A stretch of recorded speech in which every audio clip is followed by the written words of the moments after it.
Call 911 now. Someone call 911. James Rivers' voice cracked as he dropped the champagne tray, crystal glasses exploding across the marble floor of the 45th floor ballroom. Gasps rippled through the crowd of Manhattan's elite. Just seconds earlier, Victoria Harrington, the 8-year-old billionaire real estate mogul, had been laughing at the center of her charity gala, her emerald dress shimmering under the chandeliers, as she announced a $50 million donation to children's hospitals across New York. Then, mid-sentence, she stopped. Her hand flew to her throat. Her eyes went wide with panic. The room fell into horrifying silence as her body seized once, twice, then crumpled to the floor like a marionette with cut strings. At first, nobody moved. 200 people in designer gowns and tuxedos stood frozen, their faces twisted in disbelief. "She's choking," someone finally screamed. "Where's security?" Another voice shouted. "Oh my God! Someone do something!" But James didn't hesitate. He had been refilling water glasses at the service station near the kitchen doors. Invisible as always, just another face in the gray uniform that marked him as staff, not guest. But when Victoria collapsed, something inside him moved faster than thought. "James? What are you doing?"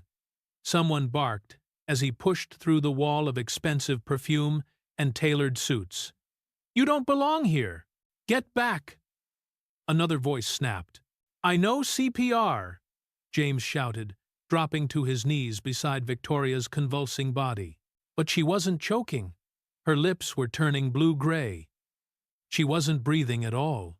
James pressed 2 fingers to her neck. No pulse. Cardiac arrest. His hands moved on instinct. He'd taken a free CPR class at the Bronx Community Center 6 months ago just to add a skill to his resume, hoping it might help him get a better-paying job.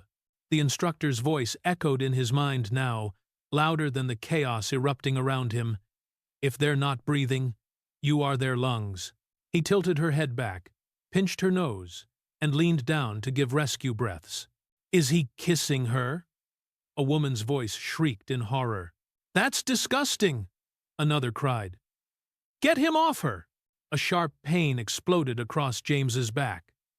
Someone, maybe security, maybe an outraged guest had struck him hard with something. 2 breaths. Then he locked his hands together over Victoria's sternum. Chest compressions. 1, 2, 3, 4. "You filthy janitor!" A man in a tuxedo hissed, his face red with rage. "Don't you dare touch her!" Another blow landed on James's shoulder.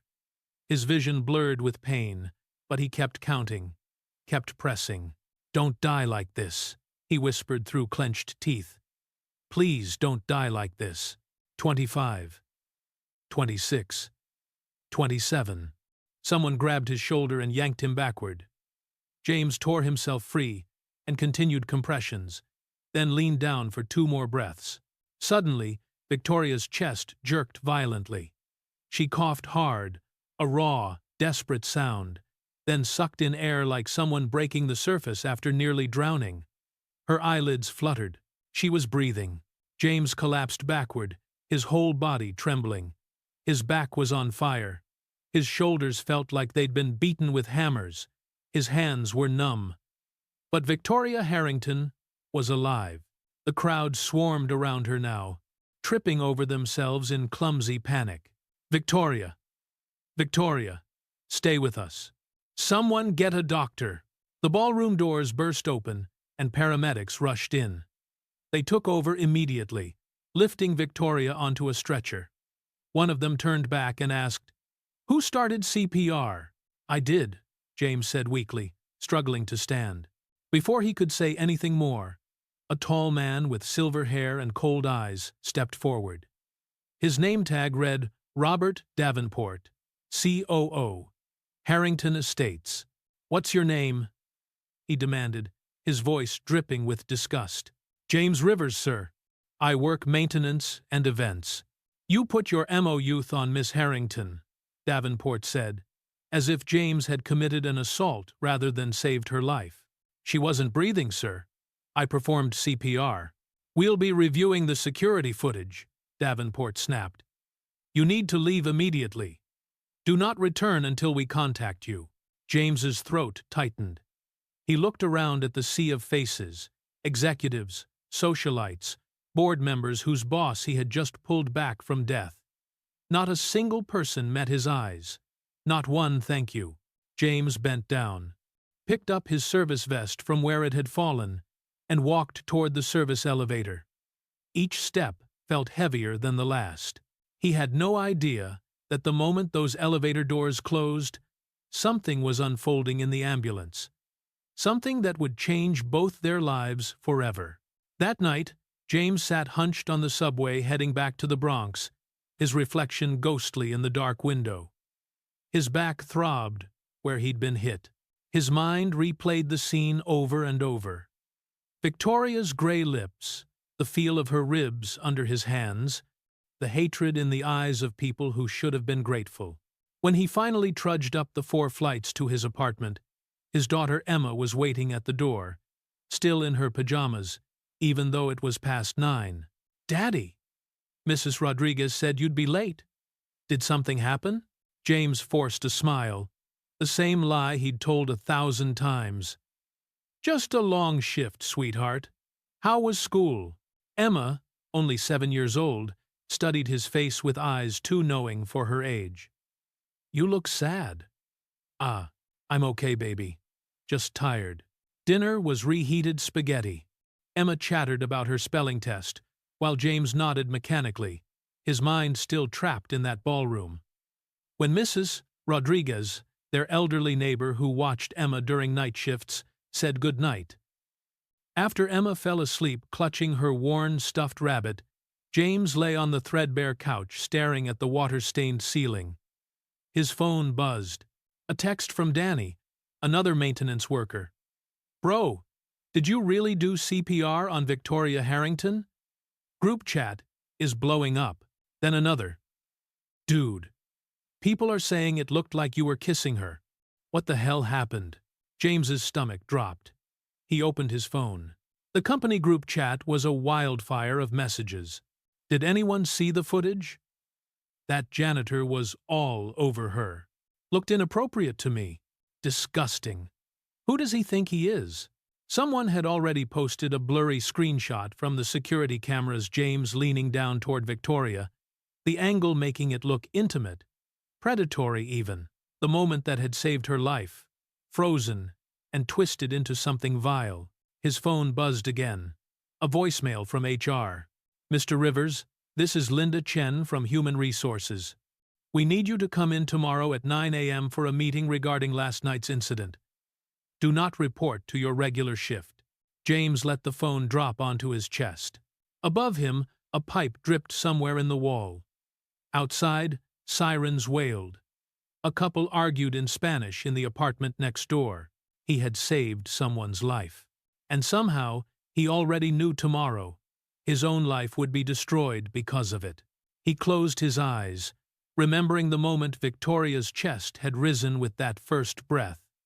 The weight of her life, returning under his hands. Saving someone should have been a good thing, he thought, but in a world where poverty made you invisible and wealth made you untouchable, even heroism could be twisted into a crime.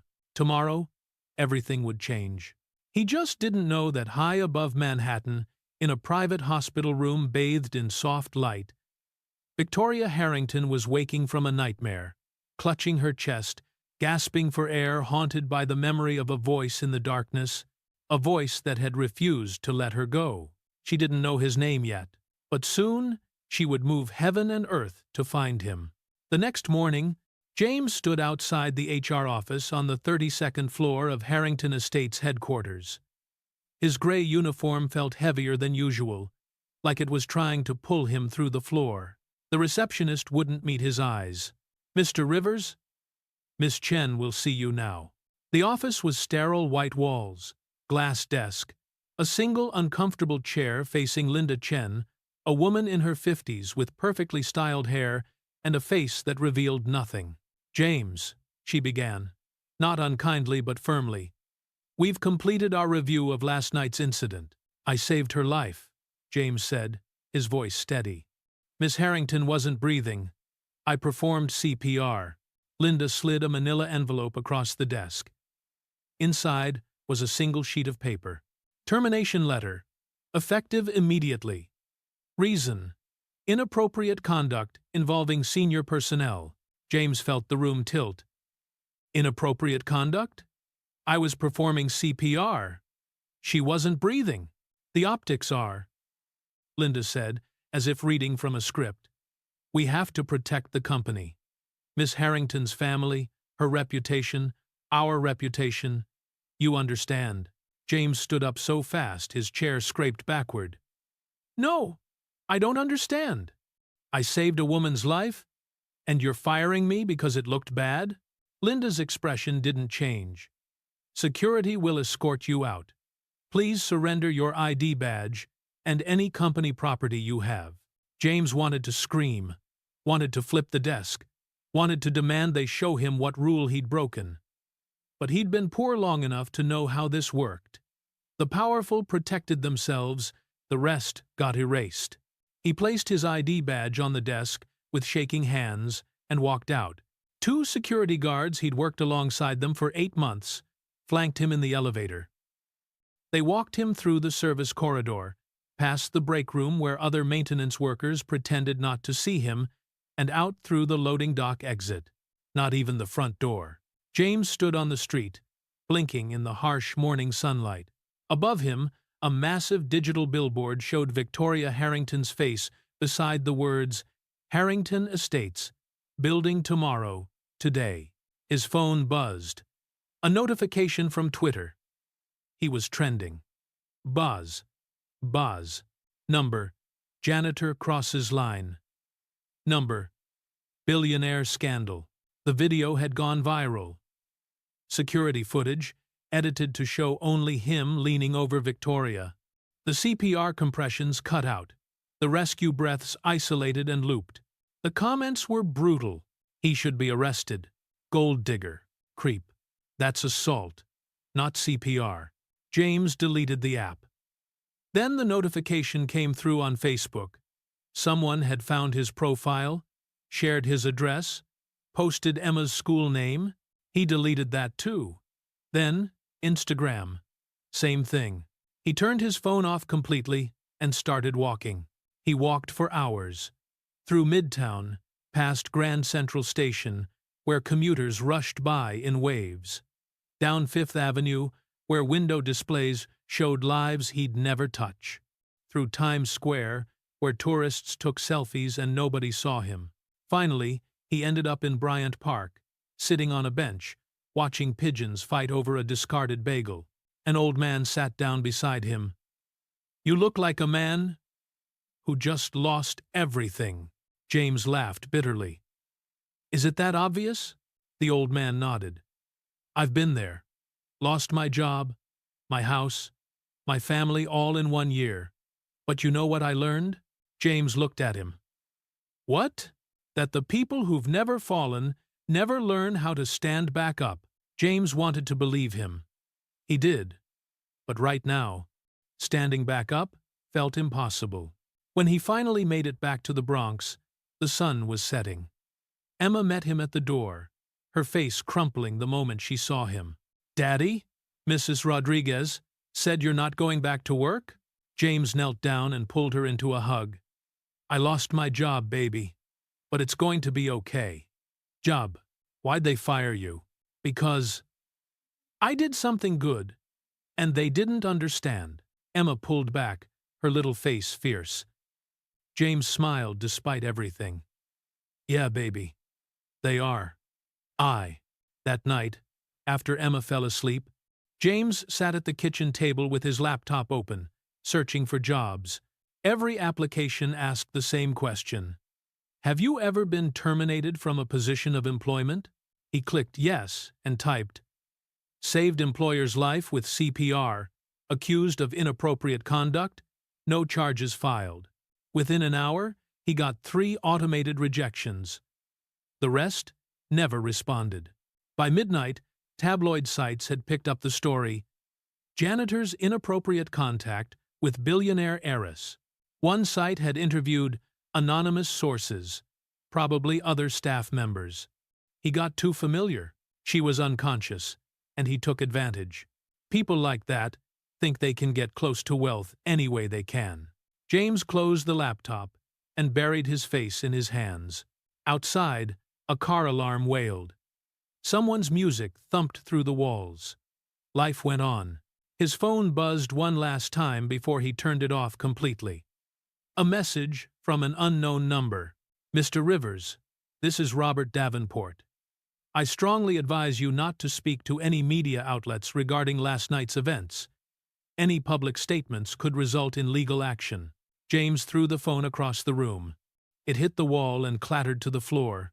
Screen cracked. Emma stirred in the next room, but didn't wake.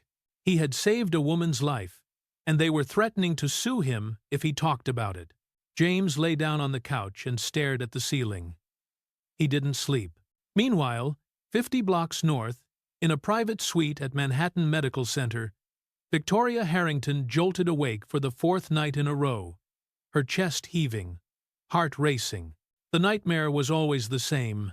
Darkness, thick and suffocating, pressing down on her lungs like concrete, her arms reaching into nothing. No light, no sound, no air. Then the voice, "Come on, breathe, come back." Victoria sat up in bed, drenched in sweat. Her personal physician, Dr. Elizabeth Grant, had explained what happened. Sudden cardiac arrest, likely caused by an undiagnosed congenital heart defect. Without immediate intervention, you had less than a 10% chance of survival. Someone saved your life, Miss Harrington, but nobody would tell her who. Her assistant, Marcus, had been evasive. It's been handled internally, Miss Harrington. Robert Davenport, her COO, had been even worse. The situation with the maintenance staff has been addressed. There's no need for you to concern yourself. Victoria hated being managed. She'd built a $3 billion real estate empire by knowing every detail, by trusting her instincts, by demanding the truth, and right now, every instinct told her something was very wrong. She reached for her phone and called Marcus. "It's 3 in the morning," he answered groggily. "I want the security footage from the gala. All of it. My too. My too. My too." "Miss Harrington, I don't think that's—" she interrupted, her voice sharp as glass. "I didn't ask what you think. I want that footage in my inbox in 20 minutes. There was a pause. "Yes, ma'am." The email arrived in 18 minutes. Victoria opened it on her laptop. The footage began with her on stage, mid-sentence, announcing the donation increase. Then, her hand at her throat, the room spinning, the floor rushing up. The next few minutes unfolded like a nightmare. The crowd frozen. Executives staring. Someone screaming. But nobody moving. Then, the door at the far corner burst open. A man in a gray maintenance uniform dropped a tray of glasses and ran, not walked, ran toward her. Victoria leaned closer to the screen. The man dropped to his knees beside her, checked her pulse. His face shifted from concern to terror. He tilted her head back, pinched her nose, and gave rescue breaths. Victoria watched her own chest rise and fall. Then the man locked his hands together and started compressions. She could see his lips moving, counting out loud. Then she saw the others approach. A woman in a gown, backing away in disgust. A security guard raising what looked like a serving tray and bringing it down hard on the man's back. The man barely flinched, just kept compressing, kept breathing for her. Someone grabbed his shoulder and yanked him back. He tore free, returned to compressions. Then she saw Robert Davenport, her own COO, stride forward and physically pull the man away from her. The man fought back. Not violently, just desperately, trying to continue CPR. Victoria watched her own body lying there, lifeless, while this stranger fought an entire room to keep her alive. Finally, her chest jerked. She coughed, gasped.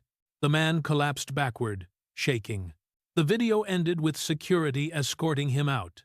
Victoria sat in the dark, her laptop screen glowing. Her hands were trembling. That voice in the darkness. The one that had pulled her back. It was him. She opened a new window and pulled up the employee database. Searched maintenance staff, event date, cross-referenced with the footage timestamp. James Rivers, age 34. Maintenance and events services, single father, one dependent. Terminated this morning for inappropriate conduct involving senior personnel. Victoria's blood went cold. She clicked on his file. Address in the Bronx. One daughter, Emma, age 7. Previous employment, 3 janitorial services, a home health aide stint. Education.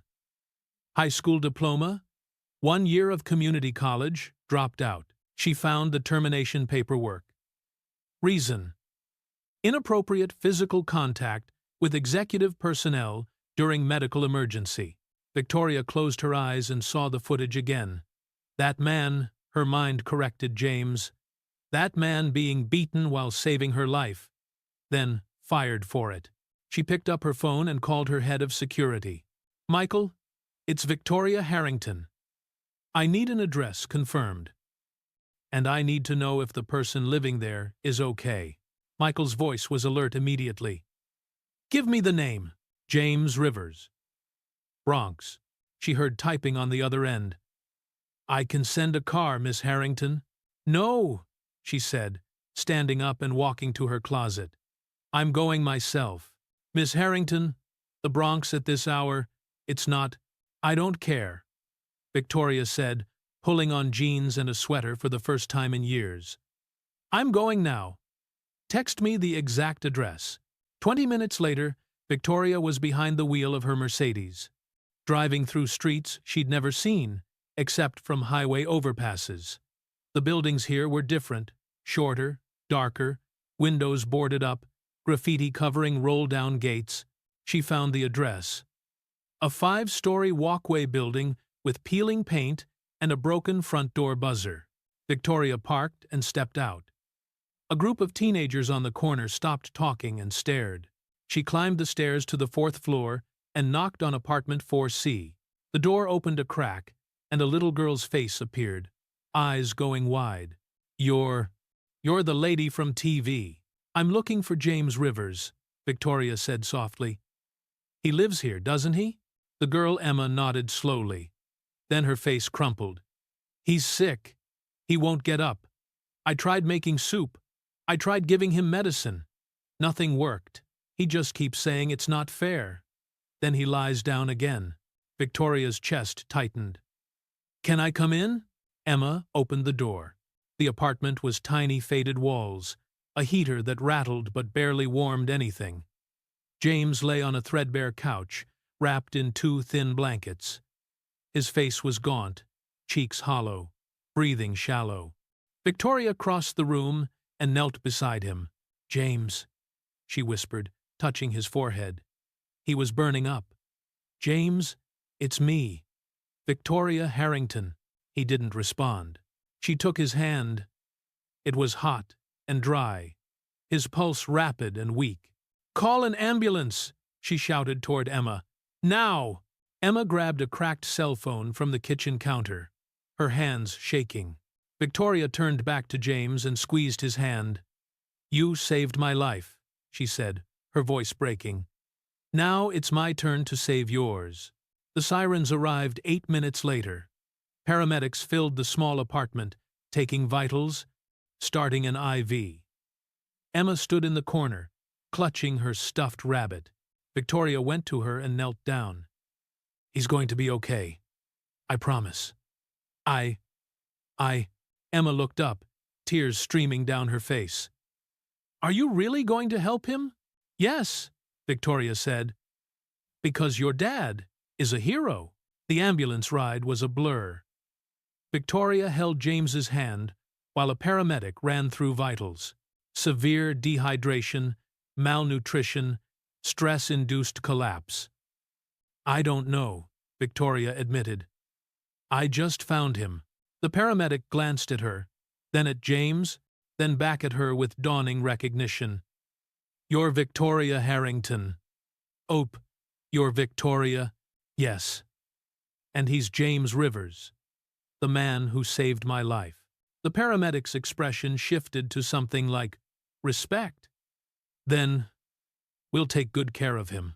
They arrived at Manhattan Medical Center, the same hospital where Victoria had been treated. The staff moved fast when they saw her.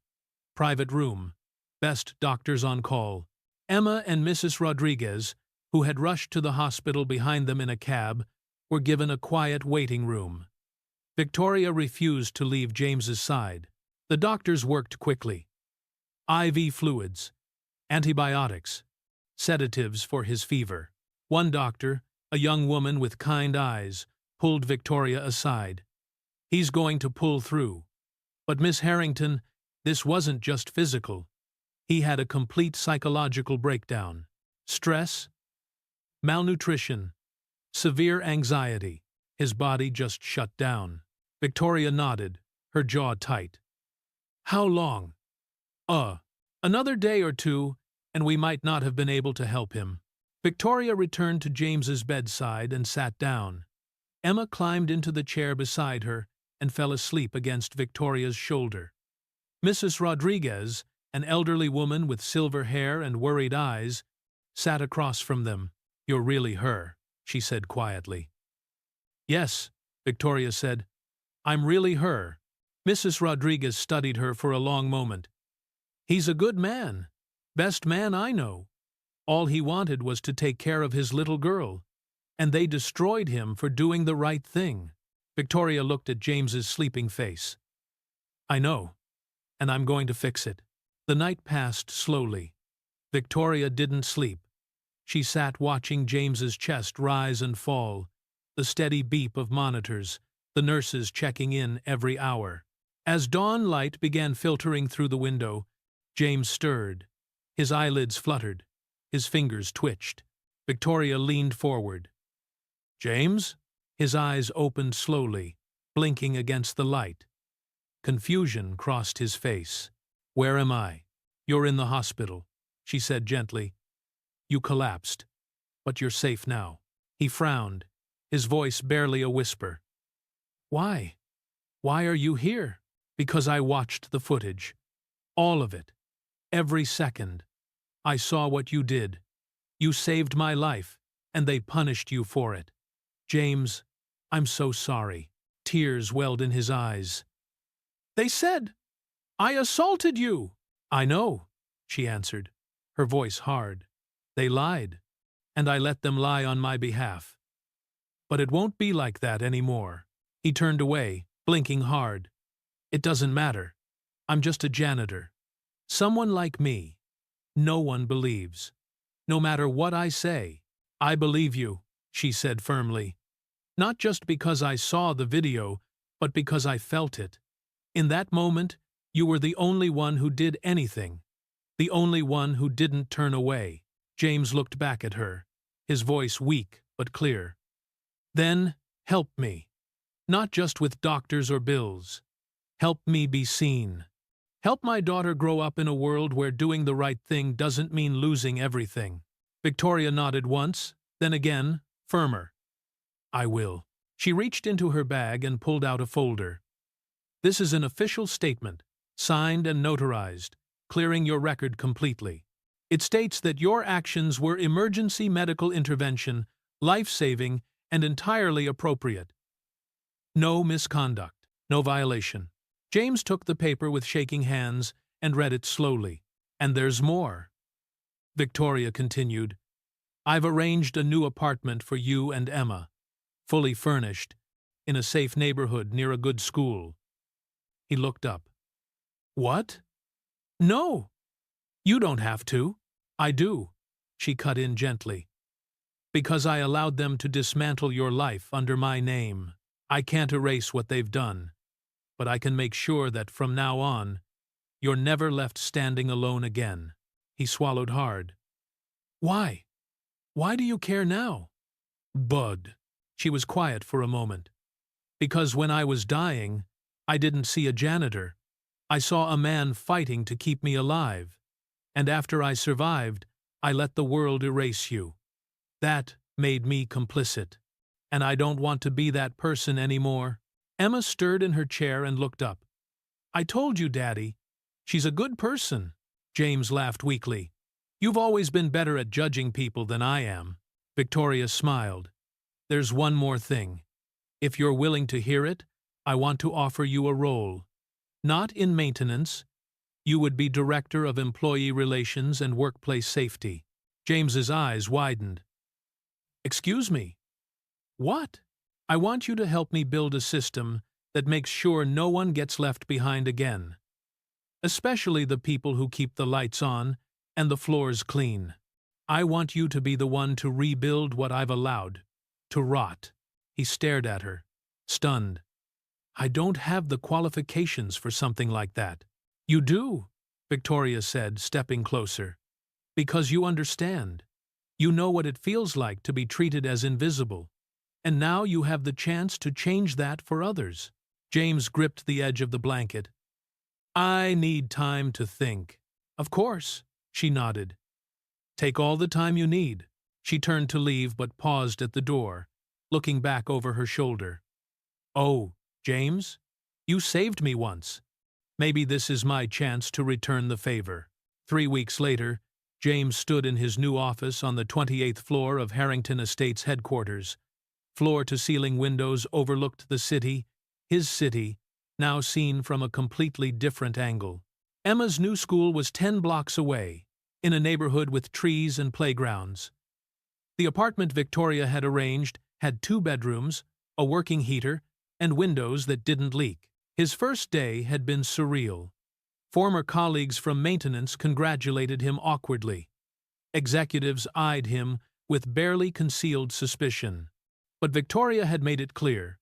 James Rivers has my full confidence and authority. Anyone who has a problem with that can bring it to me directly. James spent the first week just listening.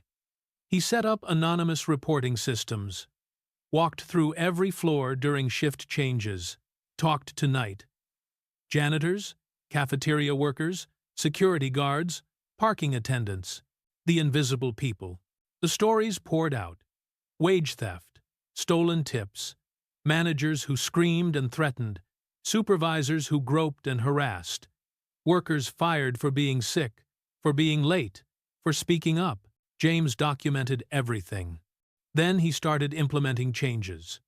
Mandatory harassment training for all management, anonymous hotline with third-party review, living wage increases for all hourly workers, paid sick leave, child care assistance. The old guard executives pushed back. This is too expensive. This sets a bad precedent. You're disrupting established systems. James stood firm in meetings, Victoria beside him. These aren't disruptions, they're corrections, and they're non-negotiable. But on a Tuesday afternoon, 3 weeks into his new role, James got a call from Marcus, Victoria's assistant. You need to see this, Marcus said tersely. Sending you a link. James opened the email, and his stomach dropped. Tabloid headline, Billionaire's new hire has criminal past. The article detailed everything. His eviction notices, his childhood poverty, even a sealed juvenile record from when he was 15, stealing cough medicine from a pharmacy for his sick mother. The record had been sealed, expunged, supposedly erased. Anonymous sources within Harrington Estates were quoted, "He's manipulating her. She feels guilty. And he's taking advantage. People like him always have an angle." 2. James's hands shook. He called Victoria immediately. They're coming after me again. I know, she said, her voice tight.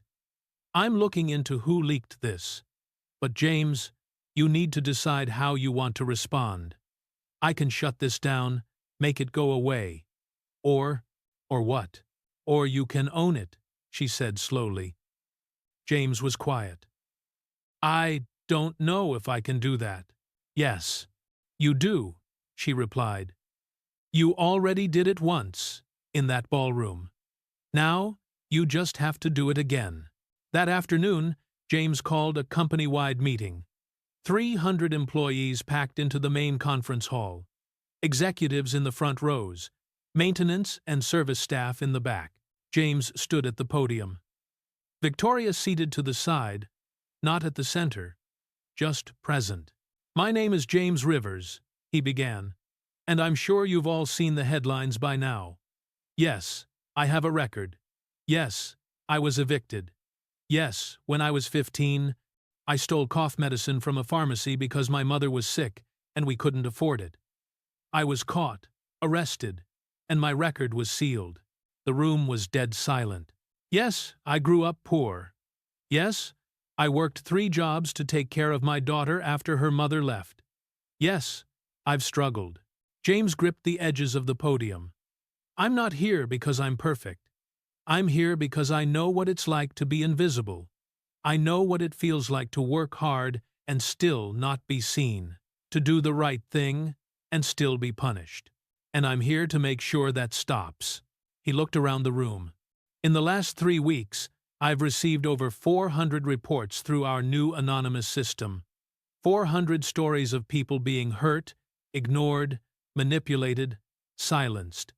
People like me. And we're going to fix it. We've already removed 12 managers who were abusing their power. We've promoted 27 workers who were being held back unfairly.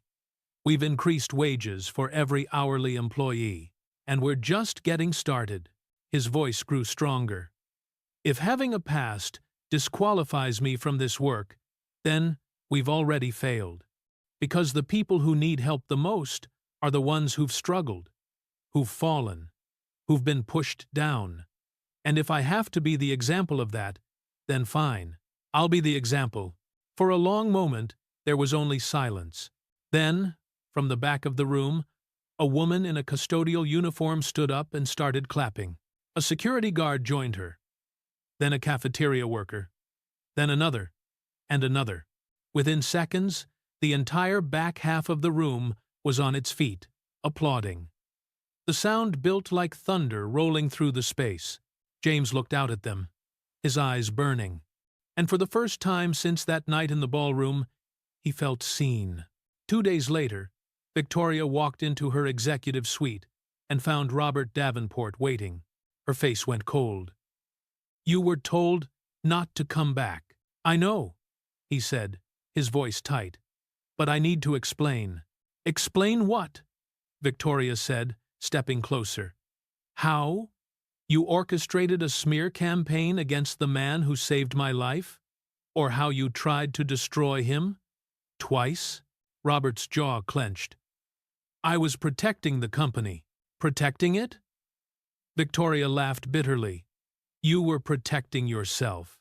You saw someone challenge your control, and you tried to erase him." Security arrived at her signal.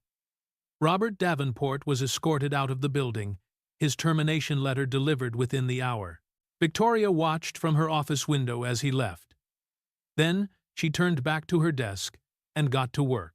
6 months later, James stood on stage at a national conference on workplace justice and labor reform. The auditorium was packed. Emma sat in the front row, her legs swinging, Mrs. Rodriguez beside her. Victoria sat further back, choosing not to take the spotlight, just to listen. "My name is James Rivers," he began, "and I'm not the kind of flawless hero you usually see on posters." Soft laughter rippled through the crowd. "I don't have a spotless record. I wasn't born into wealth or privilege.